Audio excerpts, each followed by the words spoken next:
Yo, what is up mga kaibigan? So ngayon isang napakagandang morning nga sa ating lahat dahil sa isang napakagandang news na ito. So guys, ang Bitcoin ETF ay na-approve na sa SEC ng USA.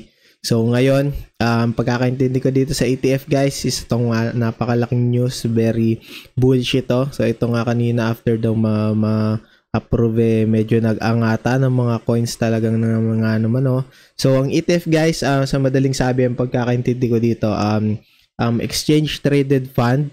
So ang Bitcoin ay mabibili niyo na siya sa mga stock markets.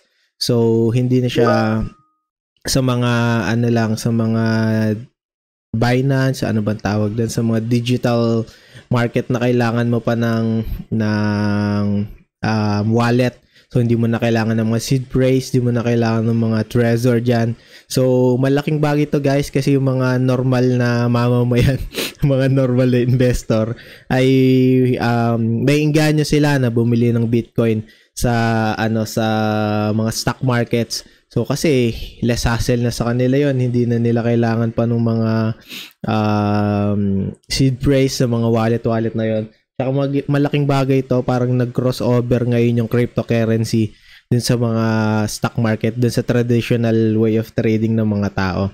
So, napakagandang bagay nito guys. Mas nag-open up yung cryptocurrency, yung Bitcoin especially, sa mga traditional traders, sa mga traditional investors. So, dahil dyan, ito nga nakita natin, medyo nag-aangatan. ETH, 8.68. So, ayan yung kanina. Pero tignan naman natin ngayon kung ano na nga ba. Ay, ito guys. Ayan. Nag-aangatan pa din naman pero medyo bumaba na. Medyo feeling ko nagbento na yung mga tao simula nung umangat. Pero ito, kumikita nyo dito. Ayan, talagang angatan talaga sila. Cardano. Avalanche. Very bullish to guys. Syempre, hindi pa naman natin ganun mararamdaman yung yung change neto, pero para sa Bitcoin at sa buong cryptocurrency world ay malaking bagay ito. Syempre pag umangat yung Bitcoin, alam naman natin na yung mga altcoins sasabayan, mahatak yan ni Bitcoin. So yon guys, very amazing to, very mas nag-open ng mas magandang mas panibagong mundo itong spot Bitcoin ETF na ito. So yon for Crypto World News. Ito naman guys, isa na naman napaka panibagong update. SLP nga. Ito meron silang tinatawag na monetary policy. So ano nga ba itong monetary policy na ito? Pag-usapan natin. Yeah, so but love action, I got one more in. Ito guys, ang key points. SLP supply is now capped at 44 billion. Mamaya pag-uusapan natin to. Pakita muna natin SLP current cap nito. Ilan na ba? Laki na ata ito eh. Ilan na? Uy, circulating supply is 41 billion guys. 41 billion. Uy, ang taas din oh. 13% din ang tinaas ng SLP oh. So, 41 billion. So, ngayon, 44 billion na lang. So, meron pang 3 billion. So, ito magandang bagay ito guys.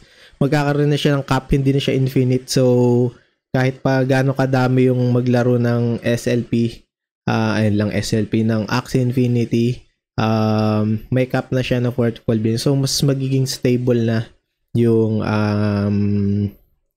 price nito malamang ng SLP.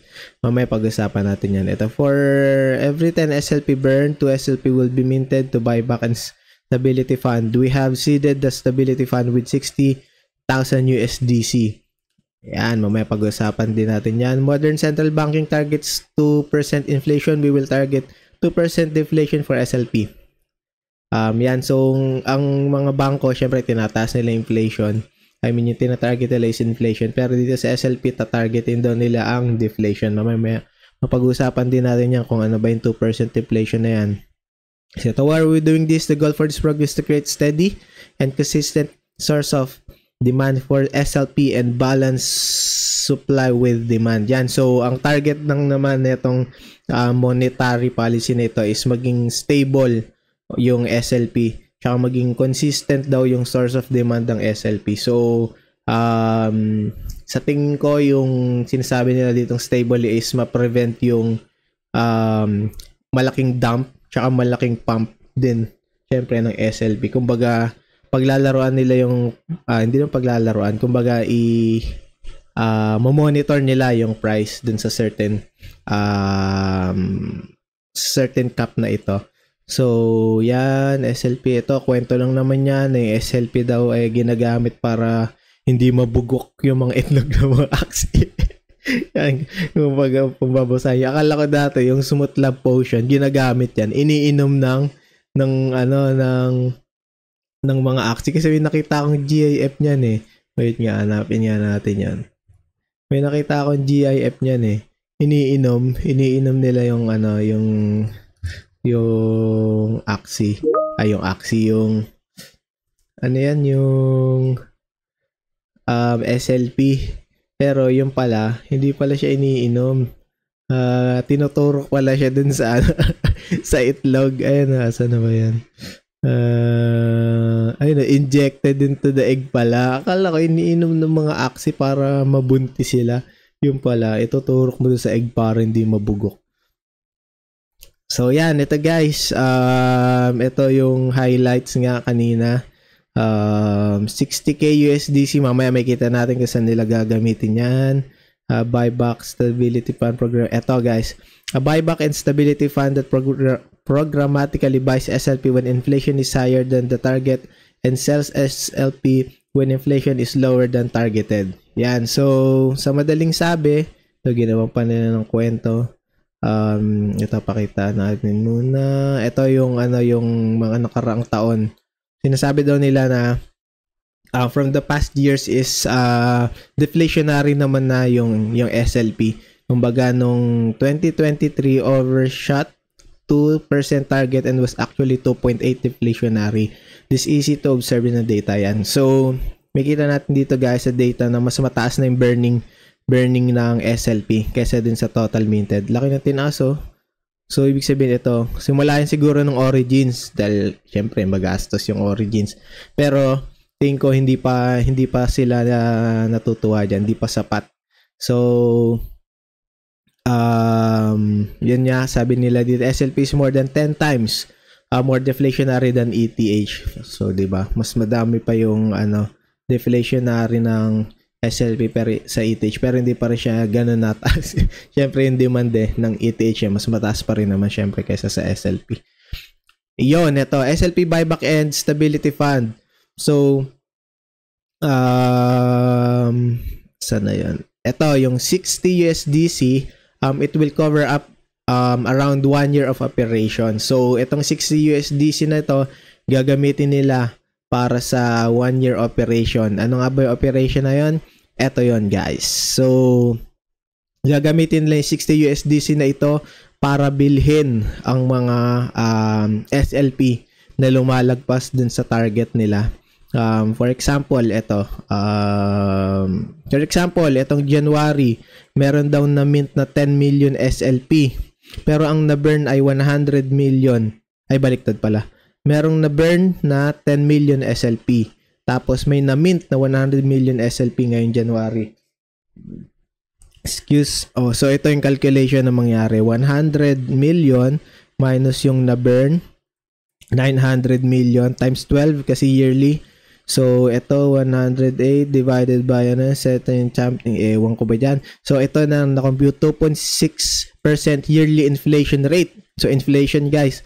So hindi siya deflation kasi ang target nga nila is 2% deflation. So ang gagawin daw nung bot, siguro bot yan, ang gagawin is magbabay siya ng SLP gamit yung 60% na USDC na nilaan nila para doon. So ito naman, isa pang example, halimbawa naman, baliktad, 100 million naman yung SLP na na-burn. Tapos 10 million lang yung SLP na na-mint. So, mangyari, ito nga yung computation pa rin, something math na yan, hindi daw masyadong magaling dyan. Negative 2.6% yearly inflation rate. So, ibig sabihin ng deflate yon 2.6%. Ang gagawin naman nila ngayon, baliktad, magbebenta naman sila ng SLP para dun sa USDC. So dagdag fund doon. So ganun na mangyari guys. It's more of a buy and sell din. Ini-stabilize lang nila yung SLP. So ito naman guys, kapag medyo win-win lang yung situation, sabi nga dito, between 0 and 2%. Tandaan nyo guys, 0 and 2%. So kapag nag 1.9 yan, ang gagawin ay wala. No action. Kailangan guys is 2% mismo ang deflation para mag-sell sila ng SLP, or 2% inflation para mag-buy ng SLP. Kapag 2% pababa, walang gagawin. So yon, final thoughts. Ito, yan, experiment alongside. So yun guys, experiment pa lang ito guys. Hindi ito talagang sure na gagana pa siguro or malaki ang pagbabago sa SLP. So tandaan natin guys nga pala, ito ay isang social covenant. Bang tawag doon? Social pact lang. Kumbaga, hindi ito smart contract. So, kung mapapansin nyo dito, asan ba yun dito? Max supply is infinite pa rin guys. Hindi nyo makita dito yung 44 billion dahil si Axie Infinity lang ang nagsasabi nito. Kumbaga, ito ay pangako lang nila sa atin. So, nagagawin nila to. Kumbaga, pwede pa magbago or kung ano man ang mangyari, syempre experiment pa rin. Hindi pa rin nila ginagawa as smart contract. So, at least, 'di ba? At least meron silang ginagawa para mag-stabilize or maging maayos yung price ng SLP. So, ano nga ba ang magiging takbo ng price ng SLP? Hindi natin alam guys. Depende sa kung ano man ang mangyari dito. Siguro mararamdaman natin to after years pa or after 1 year. Makompleto nila tong cycle na to kung deflation nga ba ang mangyayari sa SLP. So, di ko rin sure. Di ko alam anong thoughts nyo dito guys. Comment down below kung okay ba sa inyo to or so-so lang. kung wala masyadong mangyayari. Pero para sa akin okay to. Kumbaga mas may iwasan yung biglang dump ng SLP. Yun nga lang, medyo may iwasan din yung biglang pump ng SLP. Pero sa akin okay din yun. Mas okay na stable yung isang coin kaysa yung bigla siyang bumabagsak. Mas okay sa akin yun, yung okay lang siya sa ganung price kaysa yung bigla magugulat pagising mo 0.0002 cents na lang yung SLP, di ba? Mas nakakalungkot yun kaysa yung sa mas stable siya. So, yon, ewan ko kung ano nga ba. Mix din ang mga tao about dito. Pero, ano mga bang thoughts na dito guys? Comment down below. Basahin natin yan. So, ano pa ba? Ito nga yun guys. Let's see. Yun lang guys. Sa araw na ito, don't forget to comment, like, subscribe para sa ating mga susunod pa ng mga videos. Yan lang guys. Peace out.